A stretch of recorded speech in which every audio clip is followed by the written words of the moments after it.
आचार्य महाराज के साथ में जब रहता था तो मैं देखता था उनका भी तृण परिचय जय अपने आप में अलग था। एक बार रास्ते में विहार करते हुए उनके पैरों की एड़ी में गिट्टियां छुप गईं, छोटे छोटे से कण। सुन रहे हो? मेरे सामने सामने की ये घटना है, बता रहा हूं आपको।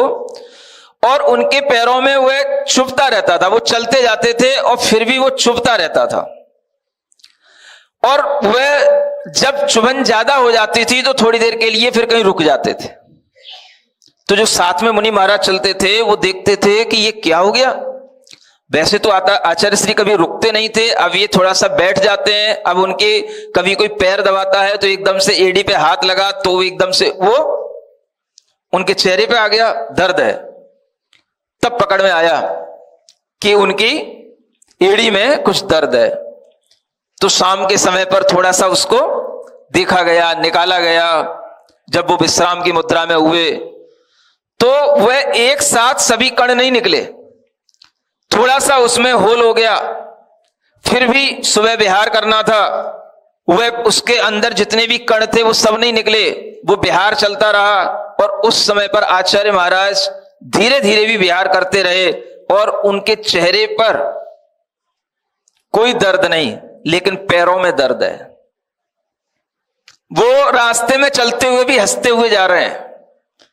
और वह जब फिर दूसरे दिन फिर देखा गया तो उसमें फिर छोटे छोटे बारीक बारीक से अनेक कंकड़ निकले जो उनकी एड़ी में घर बना लिए थे, छुपते जा रहे थे।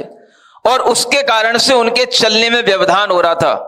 जब उन कंकड़ों को निकाला गया, देखा गया, तब हम सब लोग देख करके दंग रह गए कि इतनी कंकड़ होने के बावजूद भी आचार्य महाराज पैदल पैदल चलते चले जा रहे हैं। सुनते हो? ये क्या कहलाता है? इसी को कहते हैं तृण परिचय जय। आचार्य महाराज के जीवन में हर परिचय अपने आप में उनकी कर्मों की विजय का कारण बनता था और वह हर परिचय को जीतने वाले होते थे। उनके जीवन में जो भी परिचय आते थे वह हंस के स्वीकार करते थे।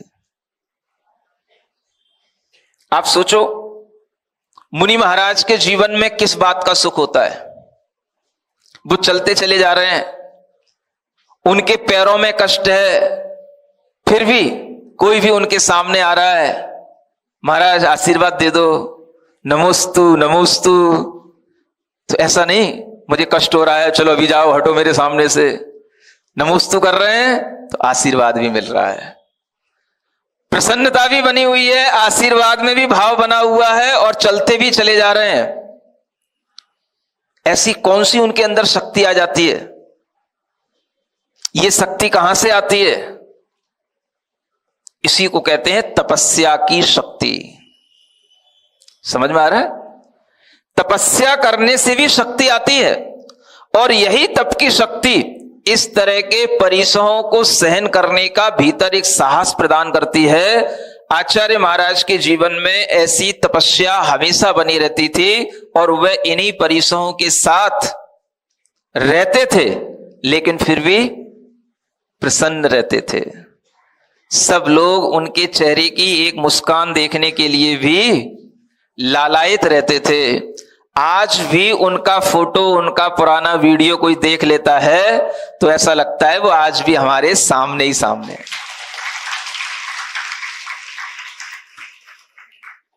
हमने किसी को नहीं देखा, पार्श्वनाथ भगवान को नहीं देखा, उनके पूर्व जीवन में आनंद मुनि महाराज को नहीं देखा। हमने क्या देखा? समझ लेना, सब देख लिया, सब देख लिया। ऐसे वह आचार्य महाराज का अगर हम थोड़ा सा भी जीवन परिचय समझते हैं, उनकी चर्या को समझें, तो हमें सीख मिल सकती है कि उनसे भी पूर्व जीवन में रहने वाले जो बड़े बड़े मुनि महाराज होते थे, बड़े बड़े जो रिद्धिधारी साधु होते थे, वो उससे भी ज्यादा कैसा जीवन जीते होंगे।